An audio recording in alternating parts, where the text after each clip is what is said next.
Kharkiv में भारत सरकार की एडवाइजरी के बाद बहुत सारे बच्चे खार्किव छोड़कर लवीव पहुंचे हैं। लगातार ट्रेनों से उनके आने का सिलसिला जारी है, लेकिन जो लोग ट्रेनें नहीं पकड़ पाए वो पैदल वहां से बाहर निकले हैं। किसी भी सूरत में बस खार्किव से निकलना यही एक मिशन था। बच्चों से बात करते हैं। क्या नाम है बेटा आपका? श्रेया। तो श्रेया, आप लोग कैसे निकले थे, कब निकले थे खार्किव से? हम पूरे 6 बजे अपने हॉस्टल से निकले थे, फिर हम 14 किलोमीटर पैदल चलकर बगजाल तक पहुंचे और वहां 9:30 बजे हमने अपनी बस ली। यहाँ की बस नहीं, ट्रेन ली। यहाँ की ट्रेन की प्रेफरेंसेस ऐसी हैं कि वो पहले यूक्रेनियन और रशियंस को चढ़ाते हैं, उसके बाद वो इंडियन लड़कियों को चढ़ाते हैं, तो उस कारण सिर्फ लड़कियाँ ही चढ़ पाई, हमारे साथ के लड़के नहीं चढ़ पाए। आप लोग स्टेशन पे कितने लोग थे? हम लोग अराउंड 700 स्टूडेंट्स थे, तो इवन की कुछ लड़कियां भी रह गई थी चढ़ने से, तो लड़के अभी उनको पैदल चल के जाना पड़ा पोश्चेंको तक, तो अभी वो किसी होटल में स्टे कर रहे हैं। तो आप लोग उनके साथ टच में हैं? हाँ, हम अपने फ्रेंड्स के साथ टच में हैं। वो अभी वहाँ पे सेफ हैं, पर फिर भी अभी वहाँ खतरा है खार्किव में, पर वो वेस्टर्न साइड में है खार्किव के। अच्छा, क्या कुछ बच्चे अभी भी खार्किव के स्टेशन पे या मेट्रो स्टेशन के अंदर बंकर में या वहाँ शेल्टर में हैं क्या?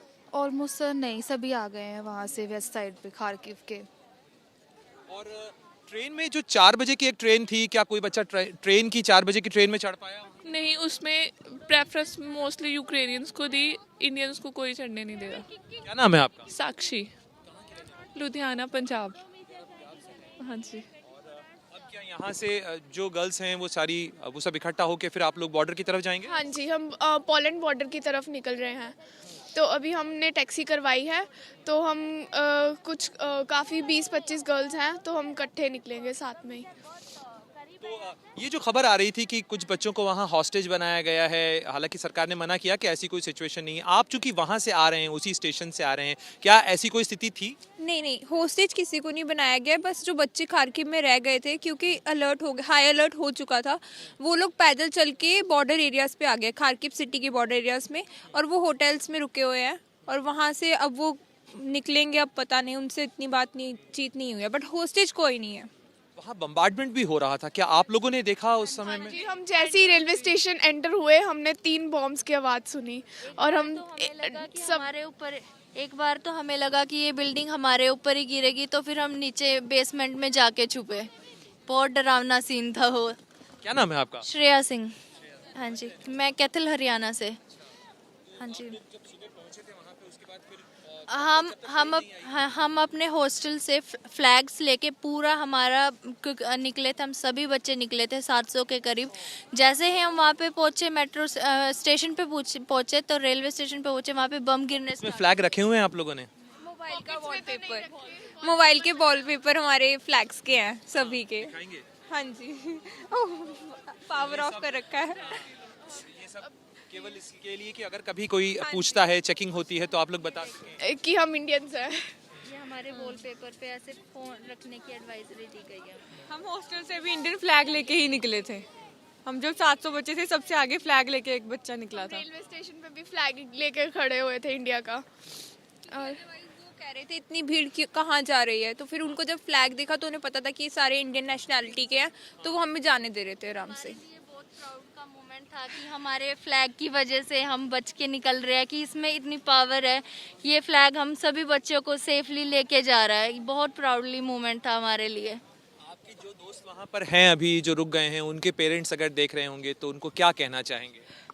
कि यही आप टेंशन मत लें। वैसे तो हमारे एजेंट्स, हमारी मैनेजमेंट बहुत हेल्प कर रही है, उन्होंने हमारे को सब प्रोवाइड किया। इतने दिन हम 7 दिन बंकर में रहे, बेसमेंट में रहे, सब खाना वाना, सब पानी, सब प्रोवाइड किया उन्होंने।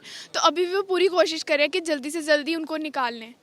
तो अभी इंडियन गवर्नमेंट की तरफ से कोई इवैक्यूएशन प्लान मॉस्को की तरफ से शायद निकलता है, शायद उधर से निकाल लें उनको, तो वो भी अच्छा है कि वो जल्दी निकल जाएंगे वहाँ से। मॉस्को तो वहाँ से करीब मतलब जो रशिया की साइड है वो खार्किव से पास पड़ती है। 30 to 40 किलोमीटर है, nearly 1 our from Kharkiv, Russia border. तो अगर रशिया की तरफ से रास्ता खुल जाता है तो इन सब बच्चों के लिए निकलना ज़्यादा आसान होगा। यस, वहाँ से काफ़ी डिस्टेंस कम पड़ जाता है एज कम्पेयर, लाइक हमें 24 आवर्स लगे लवीव तक पहुँचने में बाई ट्रेन फ्रॉम खार्किव।